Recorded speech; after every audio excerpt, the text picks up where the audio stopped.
Hello everyone, नमस्कार सबको। Sanjay Gandhi hospital आप सबका स्वागत करता है। मैं डॉक्टर सिद्धार्थ, सांस रोग विशेषज्ञ, संजय गांधी हॉस्पिटल। आज हम यहाँ पे एकत्रित हुए हैं एक महामारी जिसको कोविड कहते हैं उसकी जानकारी के लिए। शुरू के कुछ 15 मिनट मैं आपको बताऊंगा ये चीज़ क्या है, ये मर्ज़ क्या है, इसका इलाज क्या है, इससे डरने की ज़रूरत नहीं है। उसके बाद आपके मन में जो भी प्रश्न है उसका मैं जवाब दूंगा।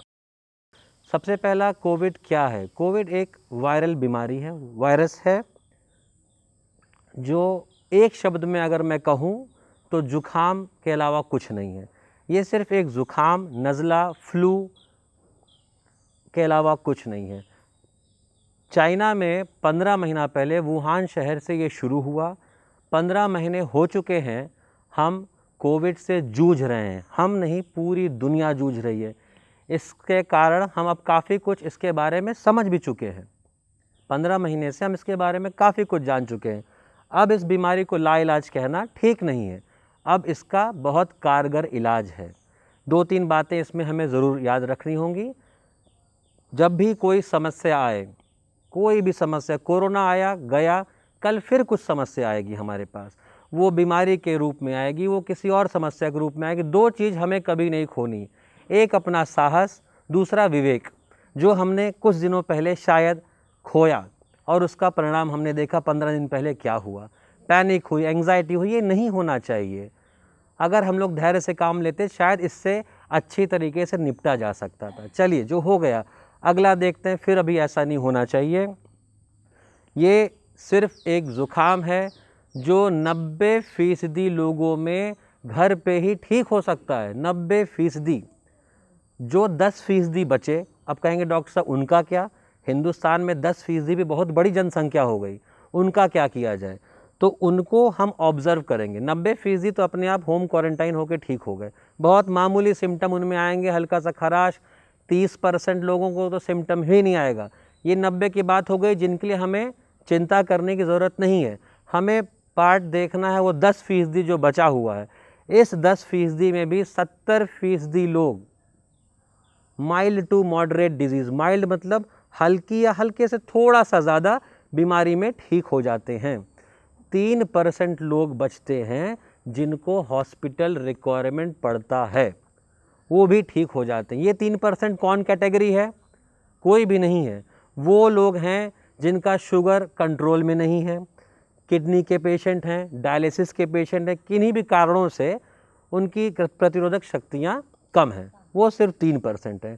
हाँ, बुजुर्ग लोग भी इस कैटेगरी श्रेणी में आ जाते हैं। ठीक है, तो कोविड क्या है हम समझ गए, डरने की ज़रूरत नहीं है, सिर्फ जुकाम है। 90% लोग अपने आप ठीक होते हैं बिना दवा के। ये 4% की ही हमें बात करनी है आज। 90% आप देखिए कम्युनिटी लेवल पे, आप किस लेवल से हैं? आप कम्युनिटी लेवल पे हैं। सबसे ज़्यादा बातचीत लोगों से चौराहे पे, गांव में, नुक्कड़ में आप लोग कर रहे हैं। आप लोग गांव से हैं। बहुत बड़ा तबका जो 90% वाला है उससे आपकी बातचीत हो रही है। हमारे पास तो वो तब आता है जब सीवियर डिजीज़, बहुत बीमार, ऑक्सीजन की कमी, तब आता है। मेजॉरिटी को अगर आप वहाँ थाम ले जाएं कम्युनिटी लेवल पे, तो अस्पताल पे इतना लोड कभी आए ही ना। और इस बीमारी को मैं 100% कह दूं, आप लोग आराम से थाम सकते हो। मैं बताता हूं कैसे। पहले आप समझ लें लक्षण क्या है कोविड के। हम आप जाएंगे कल, पहले ज़रूर आदमी पूछेगा कि भाई हमें तो कुछ है ही नहीं, हमें क्यों कोविड कह रहे हो? तभी तो सब भाग रहे हैं कि नहीं भाई हमें कोविड है ही नहीं, आप क्यों स्वैब टेस्ट कर रहे हो, क्यों परेशान करते हो? 30% लोगों को नहीं है। देखिए, 2 चीज़ होती हैं, एक होता है इन्फेक्शन, एक होता है डिजीज़। इन दोनों को समझना। इन्फेक्शन समझते हैं और बीमारी समझते हैं। इन्फेक्शन क्या है? जैसे कोविड पॉजिटिव मैं हो गया, मैं कोविड इन्फेक्टेड हो गया। हाँ, मैं किसी से संपर्क में आया और मैं कोविड पॉजिटिव हो गया, लेकिन मैं कोविड से बीमार नहीं हुआ। ना मुझे खांसी आई, ना मेरी सांस फूली, ना मुझे पेचिस पड़ी, ना सर दर्द का, मुझे कोई सिम्टम नहीं। मैं इन्फेक्टेड हूँ। मैं कम्युनिटी में 400 लोगों को इन्फेक्ट कर सकता हूँ, लेकिन मुझे खुद में लक्षण नहीं दिखे। तो इसलिए अगर कोई गांव में आपके आसपास कोई अगर पेशेंट कोविड के घर से निकलता है, तो उसके आसपास लोगों को जानकारी हो जानी चाहिए, उनका जांच हो जानी चाहिए, क्योंकि यही आदमी जो है जिसके लक्षण नहीं है वो सबसे खतरनाक है, क्योंकि वो अपने आप को कोविड ना मान के टहल घूम रहा है और एक आदमी 400 को फैलाएगा। 1500 1200 ही तो हमारे ख्याल से गांव की पॉपुलेशन होती है, पूरा गांव इसमें वो हो जाता है। तो ये आप ध्यान रखें। लक्षण क्या हैं? लक्षण इसके मोटे मोटे हल्का बुखार। अगर कल इन्फेक्शन मुझे होता है तो आज रात या कल रात 24 से 48 घंटे में मुझे हल्का बुखार, 99 पहले दिन की बात कर रहा हूँ इन्फेक्शन के, 99 से गले में हल्की खराश, सर के पीछे हल्का दर्द होना, एक आध लोगों को डायरिया हो जाना, कभी किसी को उल्टी भी हो जाना, ये कुछ सिम्टम है। जुखाम, रनिंग नोज़ ये हो सकती है, ये माइल्ड है। ये वही 90% लोग हैं जो घर पे ठीक किया सकते हैं, ठीक है।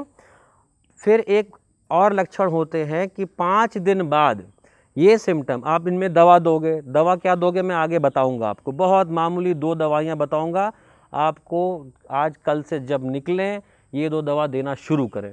5 दिन से ज़्यादा, जिसको हम मामूली कह रहे हैं कि भाई ये मामूली है, सिर्फ खांसी है, बैठे रहो, कैलपॉल डोलो खाओ, 5 दिन से ज़्यादा अगर इसकी खांसी रहती है, चाहे सूखी चाहे गीली खांसी, और या वो कहता है साहब पहले 99 था अब 104 छू रहा है, तब ये आप माने कि ये हाँ भाई ये 90% वाला जो हम समझ उससे ये इस तरफ आ रहा है, 10% वाले में इसकी बीमारी अभी थमी नहीं, शायद बनी हुई है या शायद बढ़ भी रही है, तभी इसकी खांसी और बुखार आगे हुआ है ना।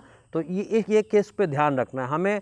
लक्षण देखने हैं मामूली वाले, जुखाम, सर दर्द, बुखार, गले में खराश, और तुरंत अपना 2 दवा बताऊंगा देना शुरू करना है। 5 दिन बाद भी अगर इससे नहीं ठीक होते तब हमको थोड़ा और सतर्क होना है, घबराने की ज़रूरत तब भी नहीं है।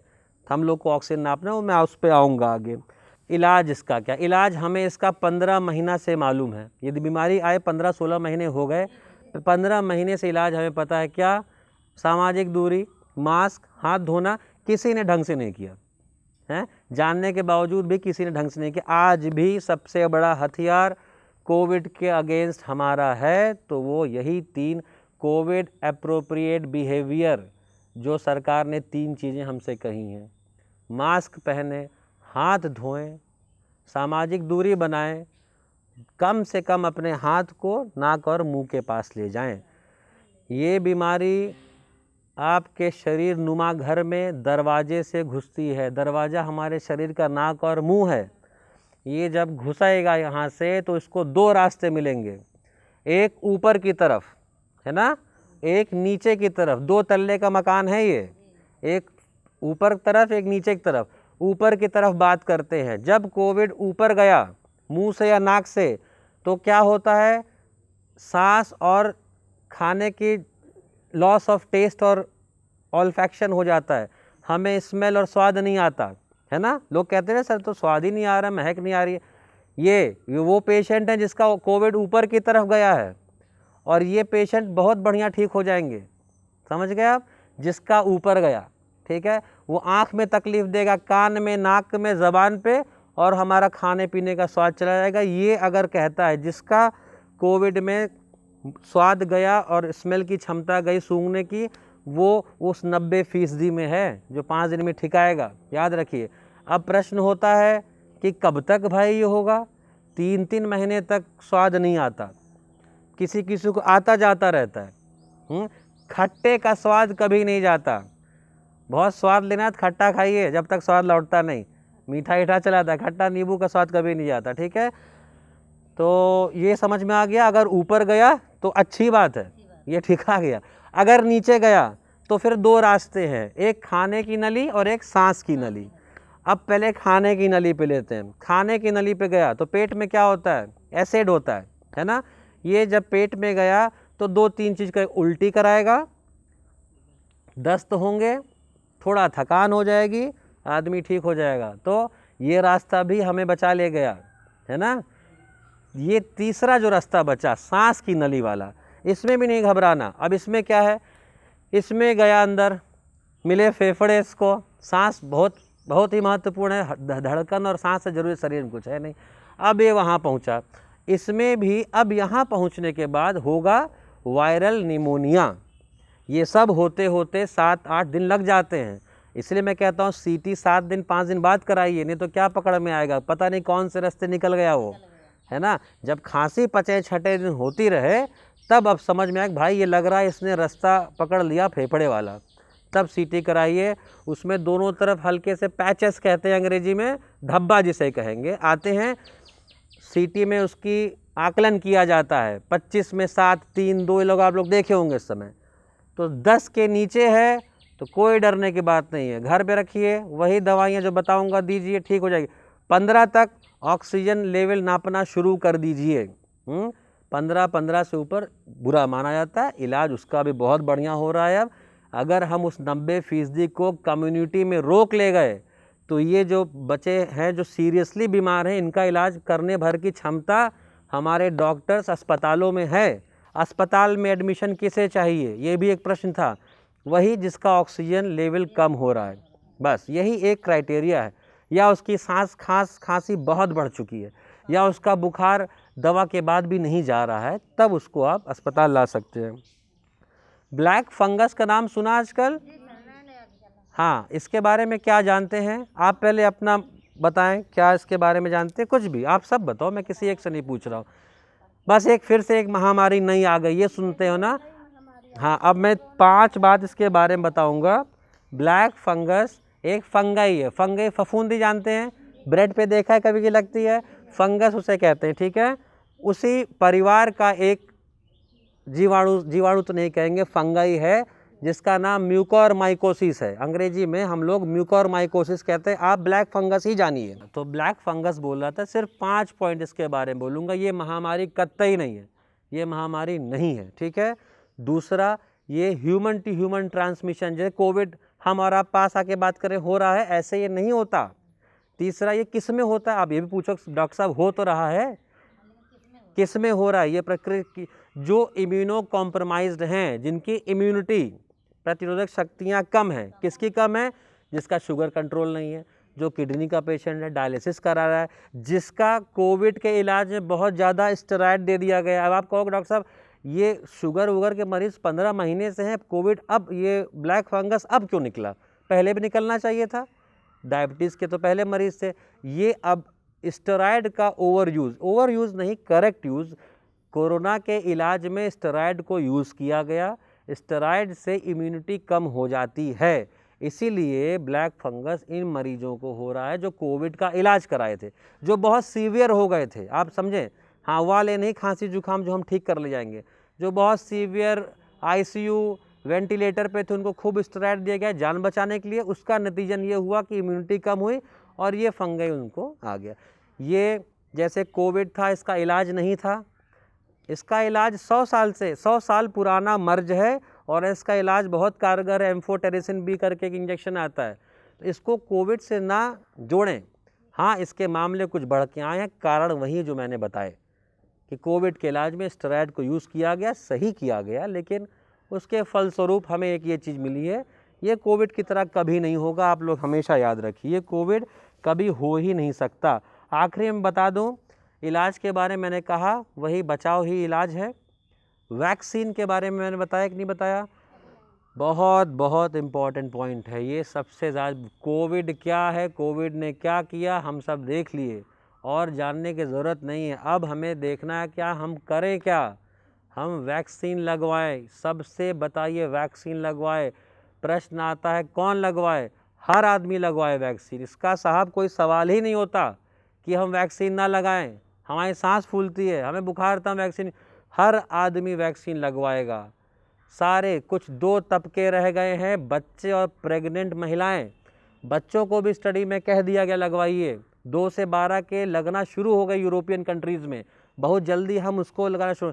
अब बचा सिर्फ एक तबका, प्रेग्नेंट महिलाएं। प्रेग्नेंट महिलाओं पे भी स्टडी हो रही है और बहुत जगह हामी भरी जा चुकी है कि इनके लिए भी ये वैक्सीन सुरक्षित है। अब कौन बचा भाई? जो बीमार है वो तो पहले लगवाए, क्योंकि मैंने कहा कोरोना इन्फेक्शन बीमार आदमी को ही गिरा रहा है, स्वस्थ आदमी तो 90% में ठीक हो जा रहा है।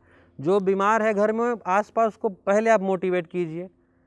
ये समाज की बीमारी है। जेठान और जेठ दोनों मतलब लगवाए, और दोनों लोग बीमार हो गए। फिर क्या हुआ? एक हफ्ता तक उनको बहुत बुखार और सब कुछ था, उनको ऑक्सीजन भी कम हो गया और वो हार्ट के मरीज भी हैं, शुगर वगैरह भी थोड़ा था, तो उन्हें बहुत ज़्यादा प्रॉब्लम आ गई और जो ऑक्सीजन नहीं मिल रहा था तो हम लोग ने पानी गरमा के, मैंने उन्हें सलाह दिया पानी गरमा के उबाल के कुकर में और उसमें विक्स वगैरह डाल के और नीचे से मतलब उसमें जो वो होता है खटिया, उससे बिस्तर इतनी दूर हटा के और उनको चद्दर ओढ़ा के नीचे मुंह करके उनको दिन में 3-4 बार भाप दिलाया गया उनको। और उनके ये तालू में और रीढ़ में उनकी खूब मालिश, आइडोक्स, विक्स और तेल से हमने किया। सब लोग ये बोल रहे थे कि इनको कोरोना हो गया, इन्हें छुओ मत, लेकिन हम बोले जो अपने नहीं रहेंगे तो फिर क्या बात ही है। तो हम लोग ने खूब किया और वो इस समय एकदम स्वस्थ है। तो वैक्सीन एक बूस्टर भी लगती है, पता है ना आपको? एक लगती है फिर एक बूस्टर, उसका अलग अलग समय है। मुझे 30 दिन बाद लगी, उसके बाद ICMR गाइडलाइंस आई कि भाई 56 दिन बाद लगाई जाए बूस्टर। पहली वैक्सीन बूस्टर लगे, बूस्टर लगने के 4 हफ्ते बाद आप सुरक्षित हैं, ये जान लीजिए। बूस्टर लगने के 4 हफ्ते बाद ही आप सुरक्षित हैं। अब प्रश्न दूसरा आता है, जो संदेह होता है वैक्सीन के बारे में, बहन ने बोला ऐसा। दूसरा प्रश्न आता है कि डॉक्टर साहब वैक्सीन के बाद भी तो हो जा रहा है, अंतर देखिए क्या है। हम लोग डॉक्टर्स हैं, हम एक्सरे CT स्कैन देख रहे हैं, एक ऐसे कोविड पेशेंट का जिसको वैक्सीन नहीं लगी थी और एक ऐसे कोविड पेशेंट का जिसको वैक्सीन लगी थी। जिसको वैक्सीन लगी थी उसकी बीमारी उसको ICU नहीं ले गई, जिसको वैक्सीन नहीं लगी थी उसकी बीमारी उसको वो ICU पहुंचा बेचारा। इनकी पर्सनल जो बताया इन्होंने, 2 मरीज घर के थे, इनको वैक्सीनेटेड मत समझिए क्योंकि इन्होंने उसका कोर्स नहीं किया था पूरा। 2 लगे और दूसरी लगने के 4 हफ्ते बाद आप सुरक्षित हैं। फिर भी हो सकता है, लेकिन वो आपको बहुत परेशान नहीं करेगा। बहुत से डॉक्टर्स, हम लोग तो 24 घंटा कोविड पेशेंट देख रहे हैं, पता नहीं कल हो जाए, मुझे नहीं मालूम। लगने से बस 2-3 दिन बाद उनकी हालत बिगड़ती चली गई, 4-5 हज़ार बिगड़ती चली गई कम से कम। और दवा भी हुआ, प्राइवेट में हुआ। कहाँ लगाने गए थे इंजेक्शन? कोई आया था? सरकारी हॉस्पिटल। तो ये भी एक कारण है। देखिए वैक्सीन के फायदे अनेक हैं। एक कमी ये है कि जब हम जाएं वहाँ पे लगवाने तो वहाँ पे कोरोना लेके ना आ जाएं। इनकी में ये भी हो सकता है कि वैक्सीन लगवाने गए केंद्र में और वहाँ से कोविड लेके आ गए। वैक्सीन लगते तो हम हो नहीं जाएंगे, वैक्सीन एंटीबॉडीज़ बनाएगी, उसका समय है, उस समय के बीच में अगर हो गया तो। इसलिए मैं कह रहा हूँ वैक्सीन लगवाने जब जाओ तो कोविड का गिफ्ट मत ले आओ घर में, उसको वहीं छोड़ के आओ।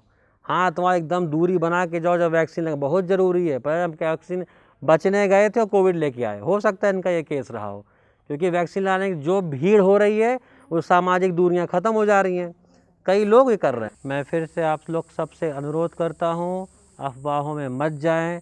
हकीकत जो है वो एक बीमारी है जिसको मैं सिर्फ ज़ुकाम कहता हूँ। ज़ुकाम से कुछ नहीं होना, जल्दी से जल्दी सिम्टम पकड़ने हैं। लक्षण जो जितनी जल्दी बता देगा वो उतनी जल्दी ठीक हो जाएगा। जिसने अपनी खांसी बुखार छुपाया, 7वें 8वें दिन गया, उसका वायरस वो रास्ता पकड़ लेगा जहां हम नहीं चाहते। ठीक है, ये महामारी अब काफ़ी कंट्रोल हो चुकी है। कोविड अब लाइलाज नहीं है। हम आप ना डरें, अफवाहों को बिल्कुल ना सुने, ये सिर्फ भगदड़ मचाता है जो हमने 15 दिन पहले देखी। प्रिकॉशन लीजिए, दूरी, हाथ धोना, मास्क पहनना, वैक्सीन सबको लगाना है। सब तबके को, प्रेग्नेंट महिलाएं भी कुछ दिन बाद लगवा सकेंगी। हाँ, देश में 60% लोगों को अगर वैक्सीन लग गई, 130 करोड़ के देश में 70 करोड़ को अगर लग गई तो उसको हर्ड इम्यूनिटी कहते हैं, जो नेचुरल इन्फेक्शन भी हुआ और वैक्सीनेशन से कोविड समाप्त हो जाएगा। आज बहुत दिलेर और बहुत खुश होके जाइए कि कोविड कम हो रहा है और धीरे धीरे हम इसे ख़त्म कर देंगे। ब्लैक फंगस एकदम नहीं, कुछ भी नहीं है। ये जहाँ ये ख़त्म हुआ ये अपने आप गायब हो जाएगा। नमस्कार, थैंक यू।